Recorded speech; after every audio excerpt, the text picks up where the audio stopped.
6 500 € par mois en travaillant dans la finance à 35 ans. Bienvenue dans cette nouvelle vidéo où ensemble on va pouvoir analyser, regarder le budget des Français, combien on gagne, combien on dépense, quel est le patrimoine net.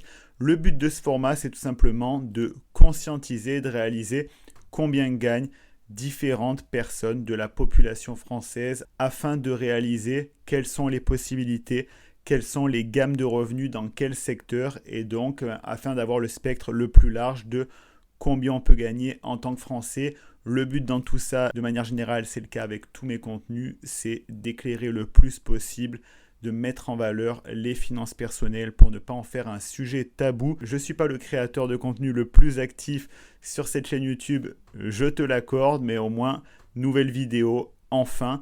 Et on revient avec l'épisode 2. L'épisode 1 sera disponible dans la description.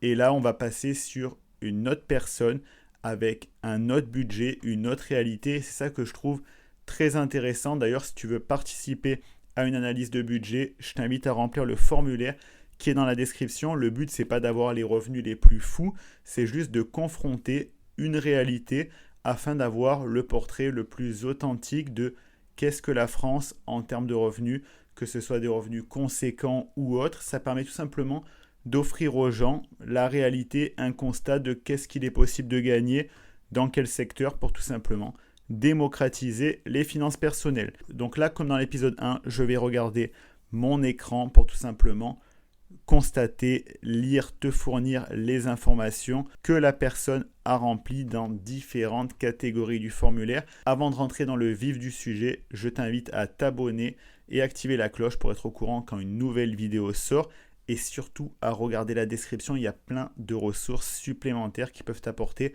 énormément de valeur, que ce soit sur la gestion des finances personnelles, sur l'investissement. Il y a également un lien vers une formation gratuite pour s'initier à l'investissement par l'excellent Mathieu Louvet. Si tu ne le connais pas, je t'invite à regarder son travail et à profiter de sa formation disponible dans la description. Donc, on va rentrer dans le vif du sujet. On va d'abord se pencher sur les revenus de la personne. Ensuite, on va regarder ses dépenses pour terminer avec son patrimoine. Donc, on rentre directement dans le vif du sujet. Aujourd'hui, on est face au budget de Fang Pei. Quelle est sa situation personnelle? Fang Pei, il est célibataire. Il vit en France et également autour du monde. Tu comprendras pourquoi. Et son travail, son activité professionnelle, c'est Compliance Officer. Je t'avoue que je ne suis pas le plus pointu pour te dire ce qu'est un Compliance Officer, mais j'ai regardé sur Google. Le directeur de la conformité est responsable de la supervision et de la gestion des problèmes de conformité réglementaire au sein d'une organisation. Il rend généralement des comptes au directeur général ou au directeur juridique. Donc ça, c'est pour le profil de la personne. Il m'a donné un peu plus d'informations supplémentaires que je vais te partager parce que je trouve ça intéressant.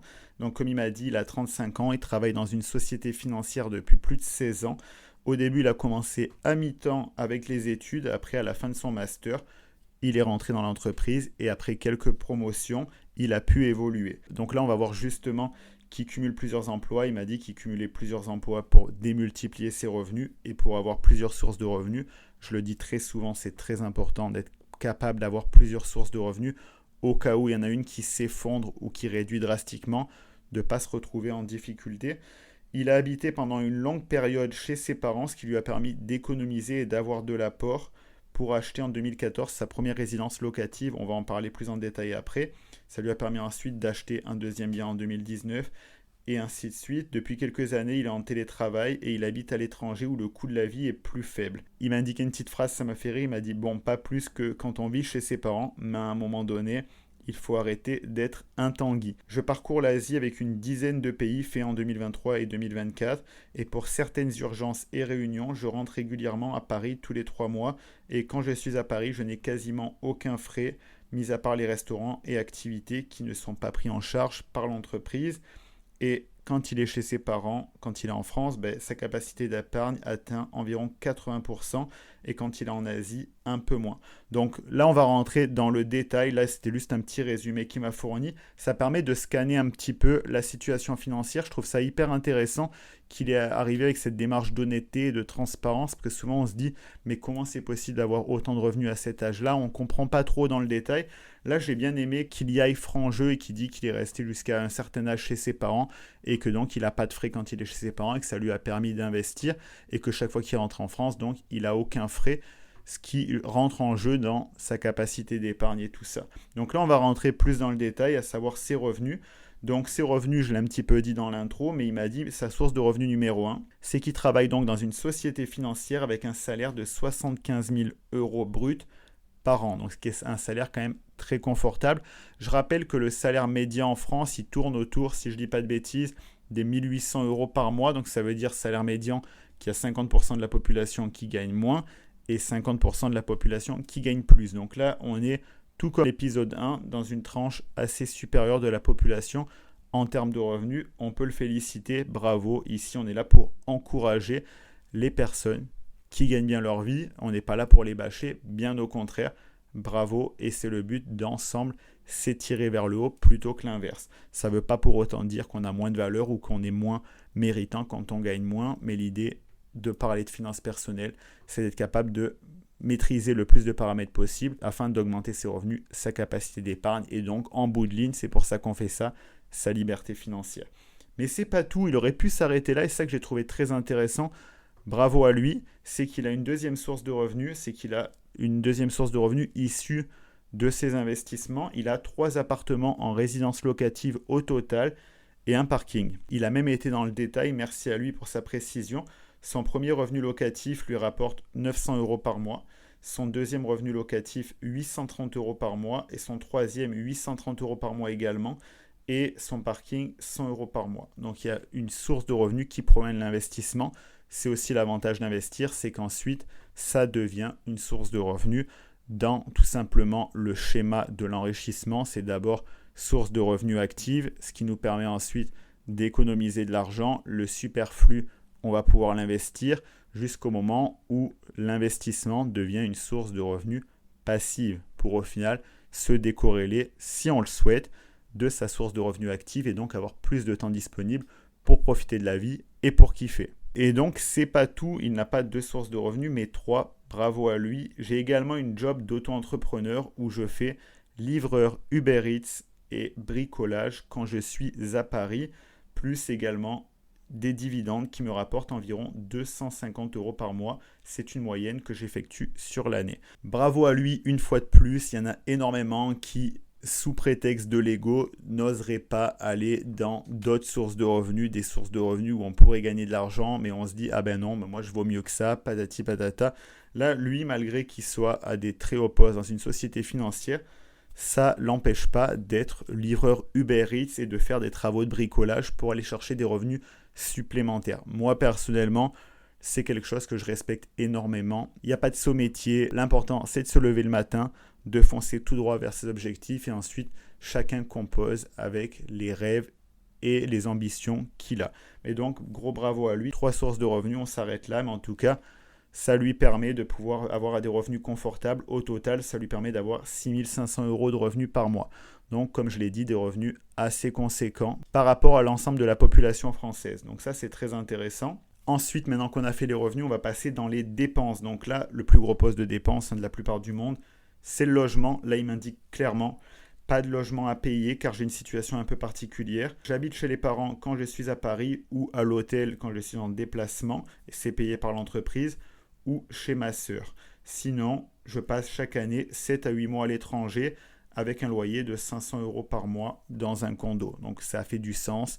Une partie de l'année, 7 à 8 mois par an, il est en Asie. Suivant où il va naviguer en Asie, ça va être des prix bien plus intéressants, même dans des grosses capitales asiatiques, qu'à Paris par exemple. Donc 7 à 8 mois de l'année, il a un loyer de 500 euros par mois. Le reste du temps, il paye absolument rien.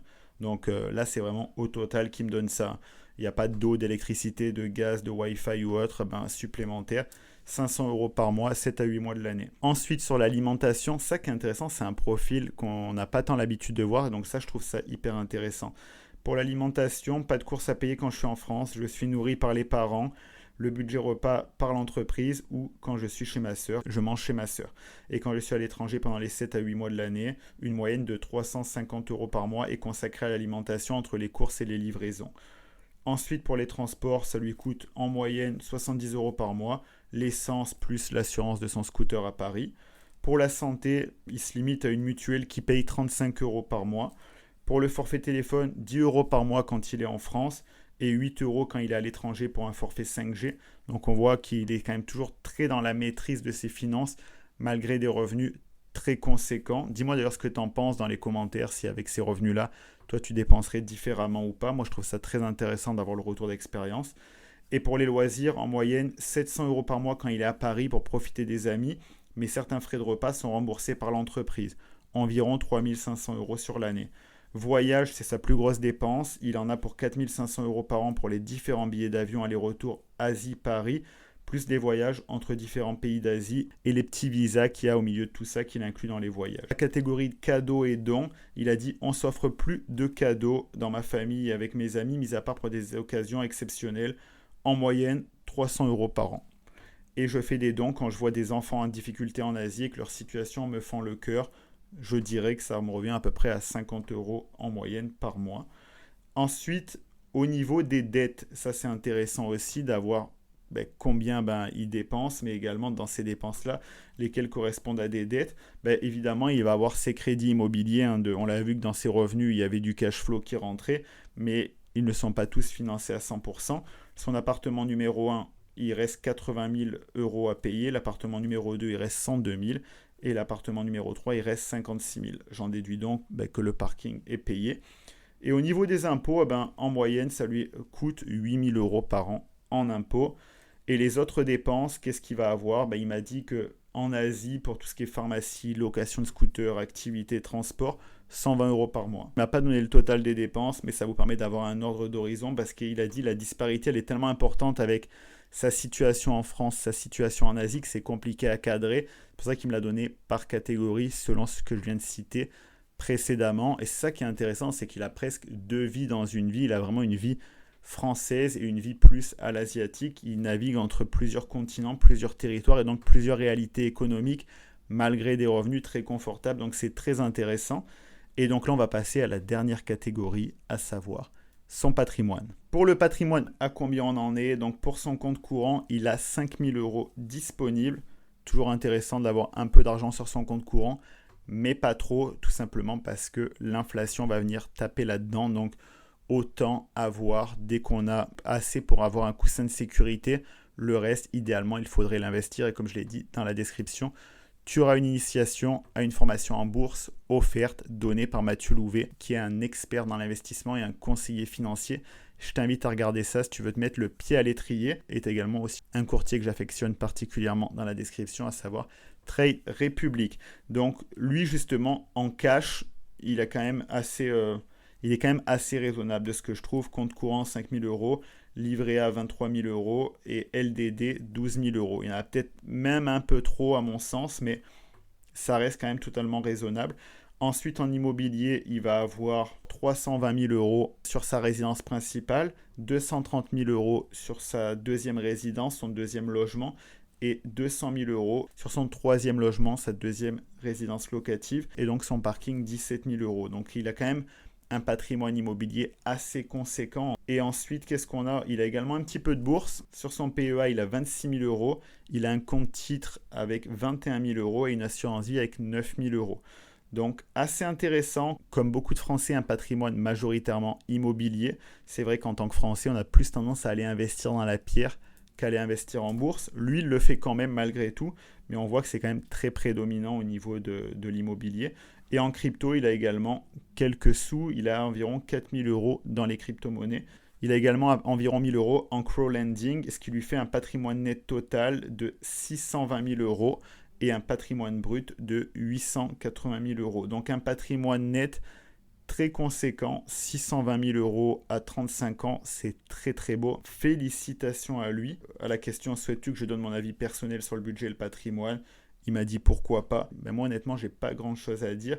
J'aurais plus tendance à lui dire d'essayer de peut-être aller un peu plus sur l'investissement boursier qu'immobilier, mais ça c'est juste un choix personnel parce que moi je suis plus à l'aise avec ça, mais lui si ça marche pour lui l'immobilier, je l'invite clairement à continuer. Au niveau des dépenses, il gère ça très très bien, honnêtement il n'y a rien à dire, il ne corrèle pas ses dépenses par rapport à ses revenus parce qu'il gagne des revenus très confortables, mais il n'a pas l'air de flamber, il a l'air aussi d'avoir beaucoup d'avantages de par son métier, son entreprise.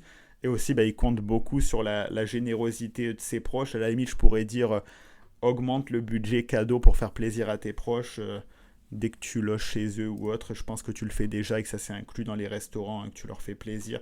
Tu les invites au resto, mais pour moi, c'est un très beau budget, un très beau parcours. Hein. J'ai rien à dire de plus là-dessus. 620 000 euros de patrimoine net à 35 ans. En plus, j'imagine qu'il y trouve son équilibre. Il navigue entre 2 continents, donc ça lui permet d'éviter de la monotonie. Ça lui permet aussi de voyager. Donc bravo à lui, franchement. Bravo aussi à sa transparence pour avoir dit que ce qui lui a permis aussi de se mettre vraiment le pied à l'étrier, c'est le soutien de sa famille, de pouvoir accumuler de l'argent massivement en étant chez eux. Et ça, c'est pas donné à tout le monde. Il y en a beaucoup qui disent moi je suis parti de rien, je me suis fait tout seul. Mais lui, il a la modestie de dire que c'est grâce aussi au soutien de ses proches qui ont pu l'héberger. C'est pas donné à tout le monde, pas tout le monde a cette chance dans la vie. Donc, j'ai envie de dire 5 étoiles sur cette personne, 5 étoiles sur FangPay. Merci du partage. Et si toi qui regardes cette vidéo, tu veux également me partager ton budget, je te l'ai dit, ça se passe dans la description.